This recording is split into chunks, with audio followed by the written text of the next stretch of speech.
Привет, друзья! Сейчас начинается сезон овощей.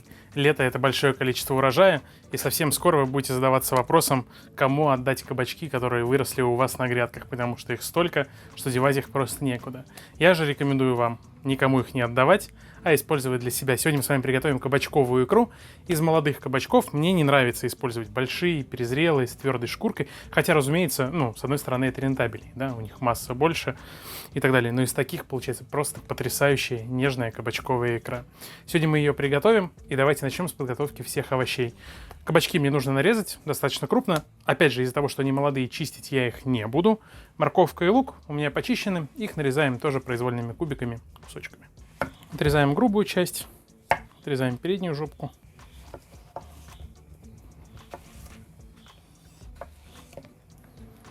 Здесь абсолютно не принципиально, как вы будете нарезать кабачки.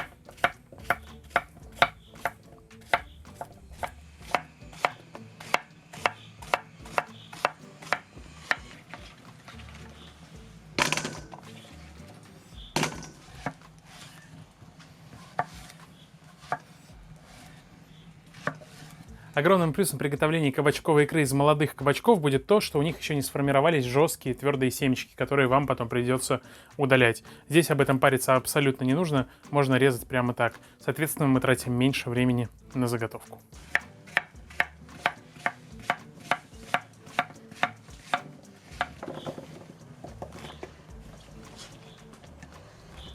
Репчатый лук можно резать полукольцами, кольцами, кубиками, тут как вам абсолютно захочется.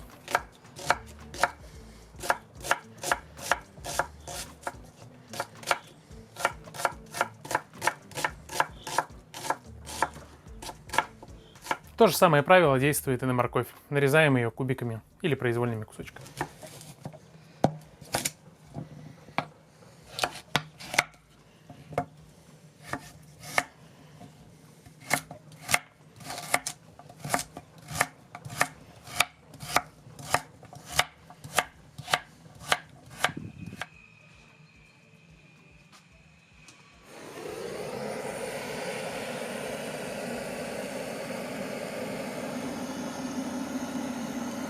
Дальше у нас идет процесс обжарки овощей. Можно, конечно, делать кабачковую икру просто тушеной, но, на мой взгляд, у такой икры вкус не такой насыщенный, не яркий, а хочется, чтобы он был такой со стринкой, концентрированный.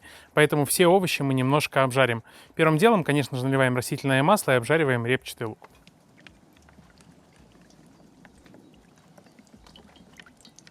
Если вдруг кого-то отпугнет то, что я готовлю в казане, не обращайте на это внимания. Разумеется, кабачковую икру можно приготовить дома на плите, в любой абсолютно кастрюле. Можете сделать это в мультиварке, если вам удобно. Просто я сегодня готовлю достаточно в большом объеме. У меня получится где-то 10-12 банок кабачковой икры. Соответственно, мне просто удобнее делать это в 12-литровом алюминиевом казане. Поэтому я делаю это на огне.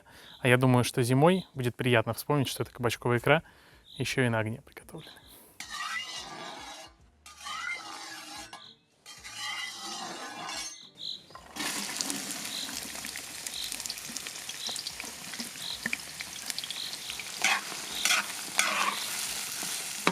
И даем луку обжариться до полупрозрачности, прежде чем добавить к нему морковь. Периодически помешиваем. Но сильно не мешайте поначалу. Лука много, чтобы не дал лишнюю воду и именно жарился, а не варился.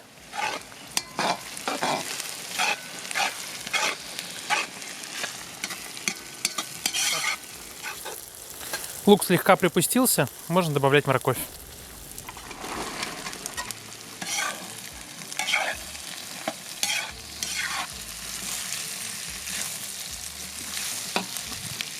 Обжариваем все вместе еще минут 10. После этого можно будет добавить томатную пасту. Посмотрите, какая красота.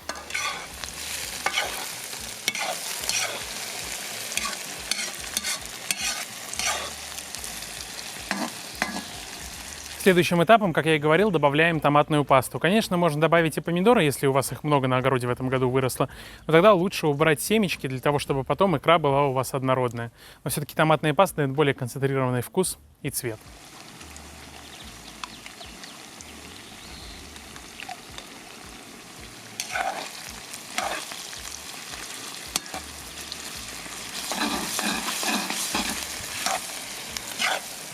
томатной пастой нужно также хорошенько обжарить наши овощи, для того, чтобы из нее ушла излишняя кислота.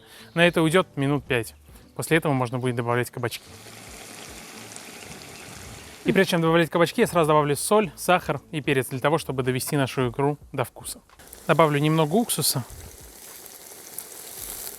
сахарный песок, соль и черный молотый перец.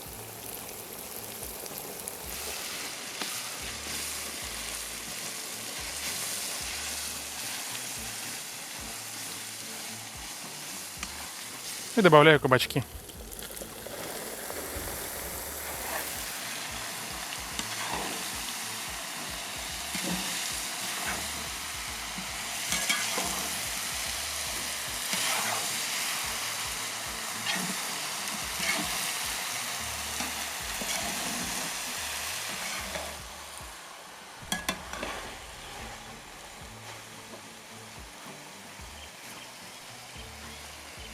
Все, на данном этапе я снижу нагрев. Сейчас закрою дверцы для того, чтобы он был средний и ближе к слабому. Закрою крышкой и оставлю томиться наши кабачки на час, на полтора, для того, чтобы они стали мягкими, так же как морковка и лук. После этого можно будет перейти к следующему этапу приготовления. Ну что, у нас прошло примерно 1,5 часа. Давайте откроем, посмотрим, как там наши овощи.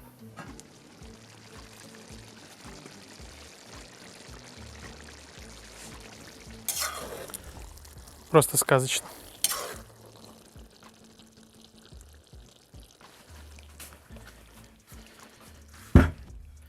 Я за столом со мной икра, за столом со мной блендер.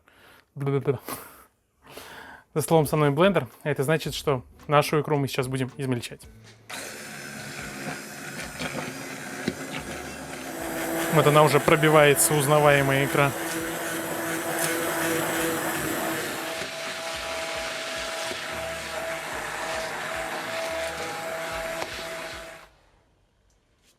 Такая прекрасная шелковистая кабачковая икра у нас с вами получилась. Дальше у вас есть несколько путей, как все это сохранить. Во-первых, вы можете съесть это все сразу. Во-вторых, вы можете это заморозить, завакуумировать, уложить в какие-то контейнеры и заморозить, если у вас нет желания сделать консервы. Либо, как я и сказал, мы можем пойти дальше и законсервировать эту кабачковую икру при помощи автоклава или там просто на водяной бане, тут уже кому как нравится. И такая икра сможет храниться 2 года в обычных условиях. Этот вариант по мне самый лучший, потому что он не занимает места в холодильнике и в морозильнике.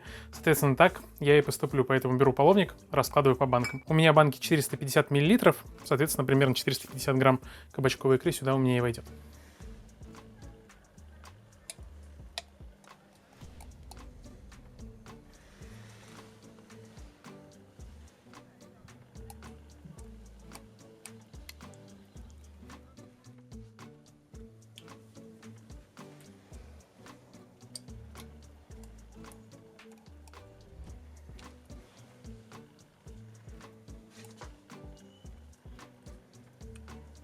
На всякий случай я оговорюсь, вдруг кто-то не знает, для консервации банки у вас должны быть чистыми и сухими. Если я буду делать это в автоклаве, у меня там температура будет высокая, давление высокое, у меня в любом случае все стерилизуется.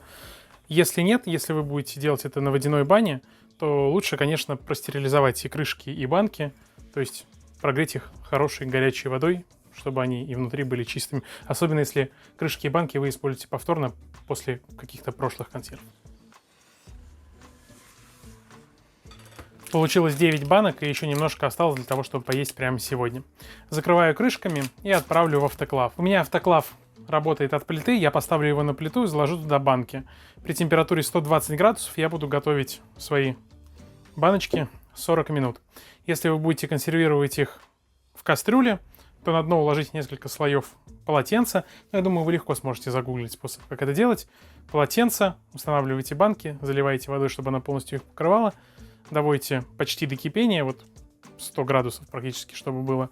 И я вам тогда рекомендую минут 70 подержать, для того, чтобы у вас хорошенько все внутри простерилизовалось. Но, конечно, автоклав более профессионально, более лучше. Поэтому закрываем крышки.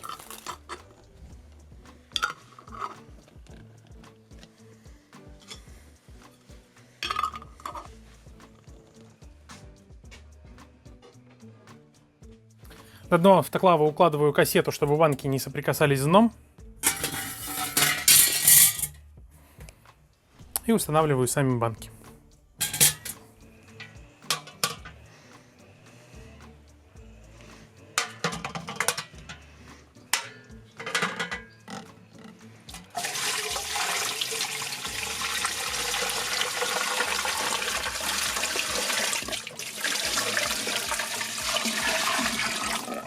Мой автоклав работает на пару, поэтому мне нет необходимости заливать банки полностью, достаточно пару литров. Когда здесь соберется насыщенный пар, все начнет готовиться, давление начнет расти, температура начнет расти. Закрываю крышку.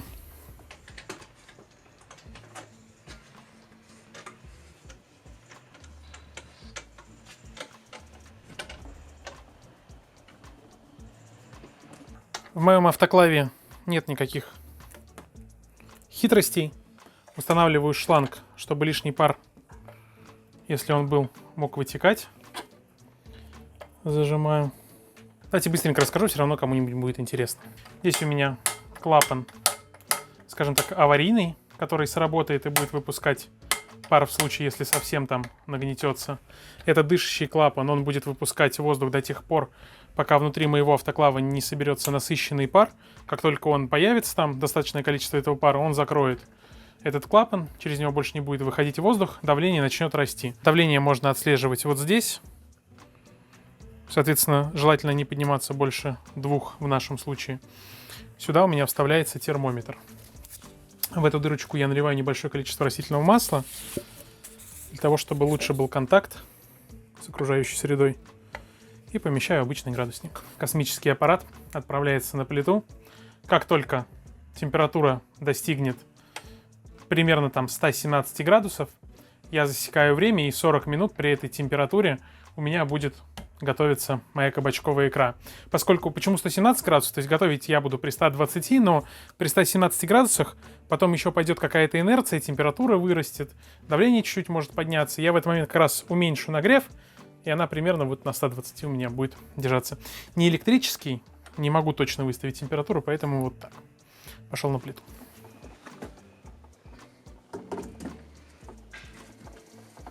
На сегодня это все. По истечению 40 минут автоклав, нагрев под ним я выключу, дам остыть естественным способом, после чего дам банкам полностью остыть где-нибудь в сарае или в погребе.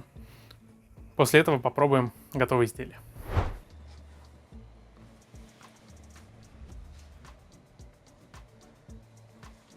Ну что, друзья, вот и прошла неделя. Мы уезжали, вернулись. Давайте попробуем, что же мы приготовили.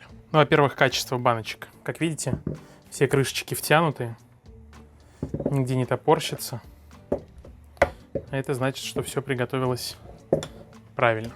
Сама икра однородная, благородного коричневого цвета. Во время приготовления в автоклаве может произойти небольшое течение, вы вытащите банки, у вас может быть небольшое количество масла. Такое бывает. Просто хорошенько после этого, когда они остынут, потрясите, и все будет отлично. Хранить, как я и говорил, можно без холодильника до 2 лет. Ну а мы с вами давайте откроем и попробуем.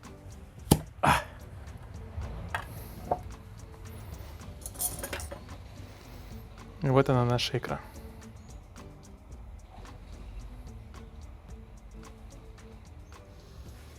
Аромат потрясающий жареных овощей. Бомба. Шикарный баланс остроты, соли, сахара и кислинки. Но я был бы не я, если бы не показал вам, что с этим можно сделать. Многие готовят икру и относятся к ней исключительно как к закуске. Ну или там к чему-нибудь, к макаронам или гречке.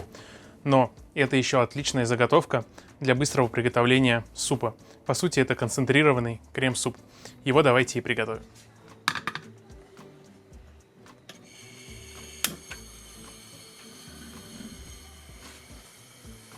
Когда я варю мясо для каких-нибудь начинок в пироги или для чего-то такого, я всегда оставляю бульон и храню его в морозилке.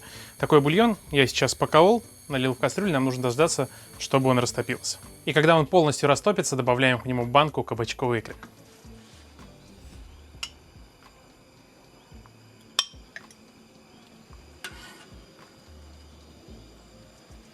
И как только закипит, попробуйте на соль, сахар, перец. Если ничего не нужно добавлять, то выключайте нагрев, вводите сливки, перемешивайте и подавайте к столу.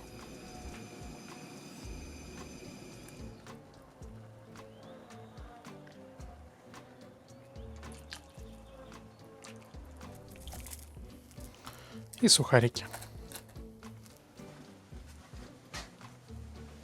Как видите, легкий супчик можно приготовить буквально за 15 минут.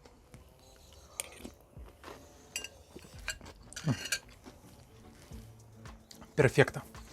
Друзья, я надеюсь, видео вам понравилось, было полезным. Обязательно делитесь им с вашими друзьями в ваших социальных сетях. Ставьте лайки и пишите комментарии. Также можете подписаться на наш телеграм-канал, чтобы первыми узнавать о выходе новых видео и все интересное с закадровых съемок. С вами был Тихон. До скорых встреч. Пока-пока.